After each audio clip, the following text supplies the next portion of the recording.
This was the most difficult movie to shoot. You know, we were literally at the mercy of nature. Difficult to shoot on sand. It's the heat. You're out there for 12 to 15 hours. The tide comes up twice a day and the beach just disappears. Movie making is kind of like an act of faith in and of itself. At least for me it is. Hi, I'm M. Night Shyamalan. I'm the writer-director of Old, and this is Notes on a Scene.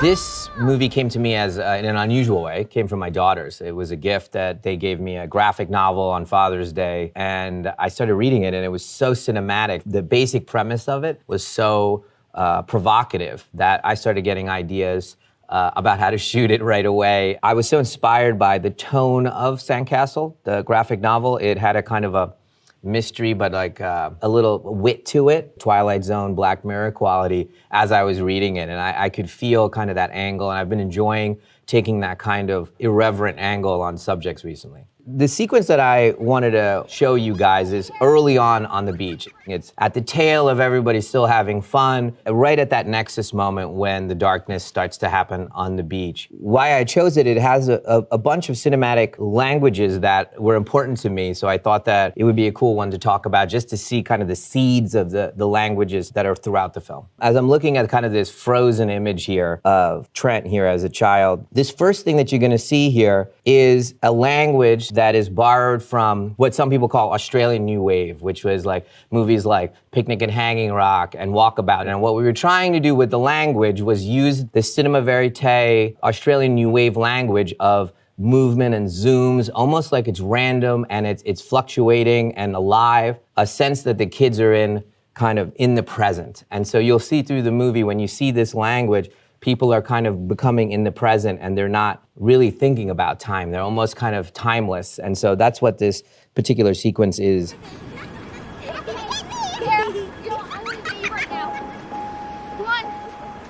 We did this, I think, 40 times. It's really difficult. I gave the kids, you know, movement, and then the camera operator complete liberty to kind of feel his way through it. You know, at the beginning, you have this kind of moment at the top right before it zooms out, and there was this feeling like I wanted you to not understand what was happening. So you're using this movement to create an unease. There's so many ways to create unease in the audience. One of them is being very still and being proscenium with your framing, and another one is this kind of movement of zooms that was indicative of the 70s in that era of filmmaking. And it's very eerie to see this. You hear the kids kind of giggling. I use sound effects of them laughing and giggling, and of course they're kids, so they had the ball shooting this. Got you. I was reading something and I was thinking about freeze tag and how it was ironic that children sometimes play the idea that they're frozen in time in a movie where their lives are gonna speed up really, really fast. This was kind of a fun way right before all the chaos starts. And if you watch carefully at the end of this, we crank the speed here so it starts to slow down right about here, and you don't notice it on her hair, and then you see them running in the background and they're in slow motion. You know, if we're being broad-stroked about casting, I would say I tack towards theater-trained actors and children, or people that have never acted before. The rationale behind that is the ones that have no craft, the children, they're just themselves. They have a hard time even suppressing that innate quality about themselves. So it's wonderful when you're trying to capture something on a film. They're so organic and real. And I juxtapose them with theater-trained actors who know their craft at the highest level, who on the other side of the spectrum can do the same thing. So taking those two kind of actors and putting them in the same movie, it's supposed to feel organic, and that's what those two versions of actors do inside of a very formalized way of shooting. So this scene here, the one that follows the freeze tag scene, is a rare scene in some ways because there's a lot of shots in it for me. I normally don't do a lot of shots in a scene. As you saw, the freeze tag scene had one shot, but this has a bunch of shots, and they're almost graphic novel shots. The doll's in focus, as is the person in the background. Honey, I'm home. I told you, I don't want to live like this. I'm gonna live in a condominium. I'm going for a drive to calm down. Essentially, I wrote a fight scene, and one could even say this is a flashback, but we see it through the eyes of the children playing who are just regurgitating the fight. The idea was to put the representation of him in the female doll and the representation of her in the robot doll. It's more the colors of what they're feeling, and they're kind of imagining themselves and the partner when they're looking at these things, and the irony of they're on vacation and they have so affected their children in this way that this family is in crisis when they get to this beach. Their silent reactions to this are very poignant. Honey, I'm home. I told you, I don't want to live like this.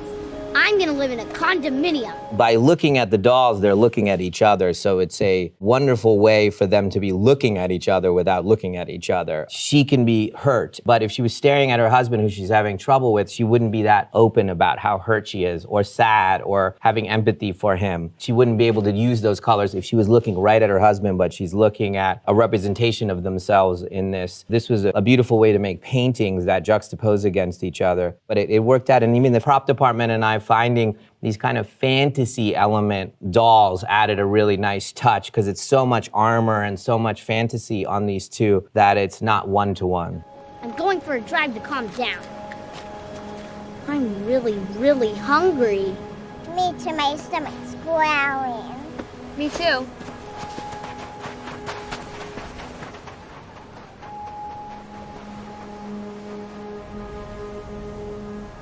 Like if you just take this frame, the negative space of the rocks here is a big decision. I use every frame kind of, think of it as a window. That's not the end of the storytelling. There's story going on here, there's story going on here. But if you take this robot, for example, and you put him back here, back where he was, or, you know, in this position like that, it has a similar impact to the mermaid doll that I had with Gael's. We're juxtaposing what do these dolls mean to these individuals. I try not to have them mean the exact same thing. In this case, I often do this where I cut someone's face off. That creates a situation for me emotionally where it's unknowable. Part of the person is unknowable or hiding. And so there's this sense of her leaving her family or leaving her situation. At least that's what emotionally it means to me. She's supposed to be on vacation and relaxed and all that stuff. And this representation of her armored and leaving is a graphic novel kind of painting of her situation. One of the reasons I wanted to show you this sequence, it's a mini movement of genre. As you saw the first scene, which was playful and so lighthearted, almost genreless. And then it comes to this scene with the robots, which is essentially a straight drama. And then the next scene will kick into mystery.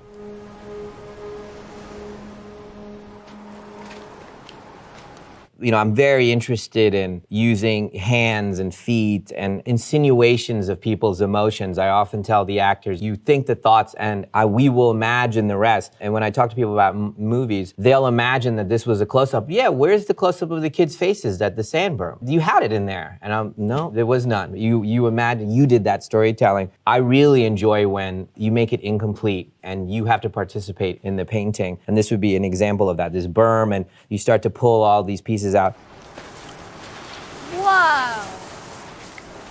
Who would leave this? Hey, Mom! You can see one of the reasons I wanted to make the movie is my love of the original Planet of the Apes. So it's like the Planet of the Apes, the end of it is set on this beach surrounded by a rock wall. They find these artifacts in the sand. I remember seeing it as a kid and it was the original one, and I just felt the imagination just firing away. And so we juxtaposed these two shots over their faces here, and you know, you can see there's a ton of negative space here. From the hotel! They're so rusted! Put that down! You can get infected or you cut yourself. We've kicked into slight mystery mode and you start to feel uneasy. They're finding it innocuous, and by the framing and everything, you understand that that's not the case. Next activity. What's happening? Let's play hide and No, I seek. found stuff from the hotel in the sand. So in this escalation of genre, we started with the slice of life, then we went to the drama, then we went to the mystery. This is the child is playing hide and seek, and when it turns from lighthearted to kind of horror. And so there's an initial thing where he's looking around and there's a little beat where he notices there's no fish anywhere near this beach. So that's already a kind of a dissonant note. So it's starting to turn from mystery to thriller a little bit there. So, I don't use handheld a lot. I find it a very strong color, like Tabasco sauce. In this case, whenever we are in the water in this film, we chose to not anchor the camera. We chose to make it float a bit.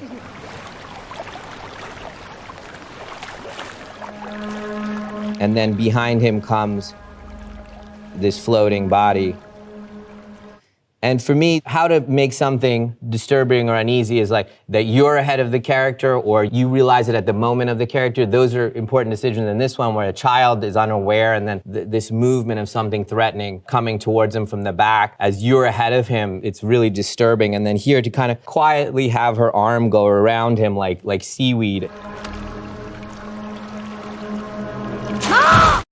And then the music kind of reaches a crescendo and goes and, this is the moment, when you're writing a screenplay, when did the terrorists take over the building? When does the boat hit the iceberg? This is that moment. And then from here on, it starts to escalate in momentum. I have a rigid almost process of when we bring music into the storytelling. The editor's not allowed to put any music into it for many cuts.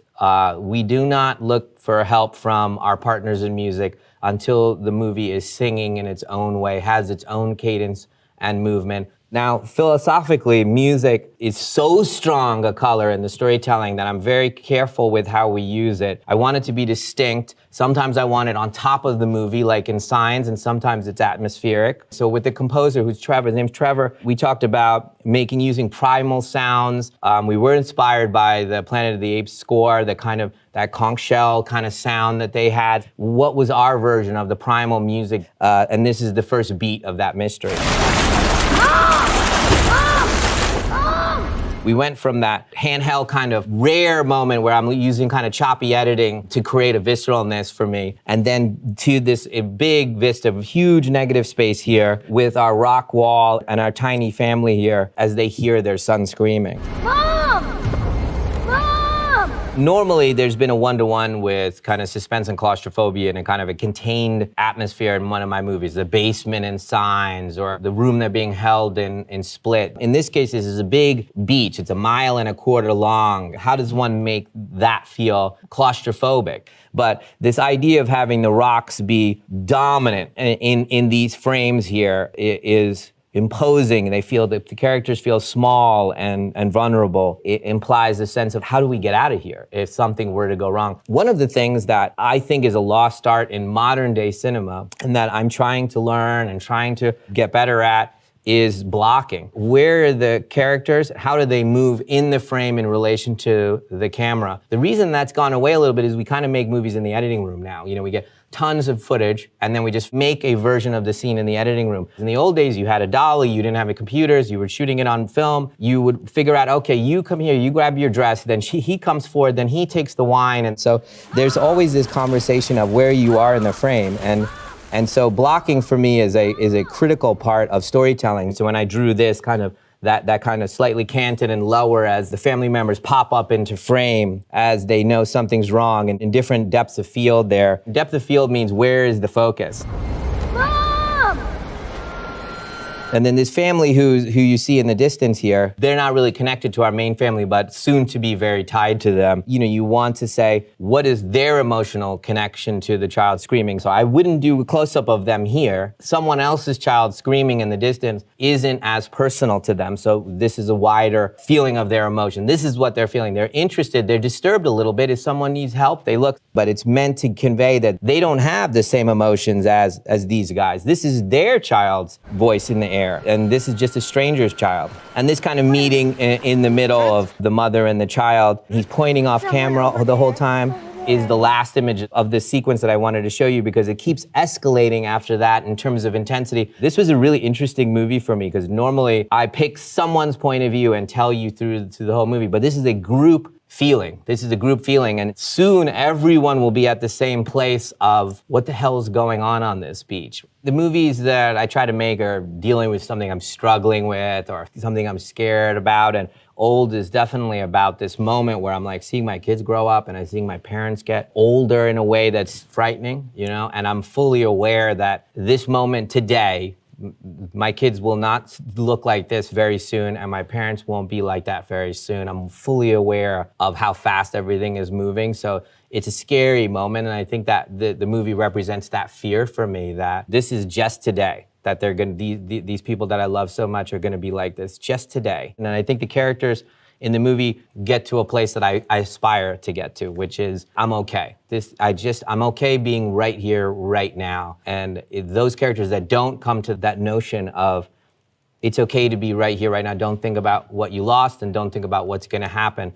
The characters that stay in those spaces, it ends very badly. It's very scary for them. So a lot of this movie is about this aspiration to be present.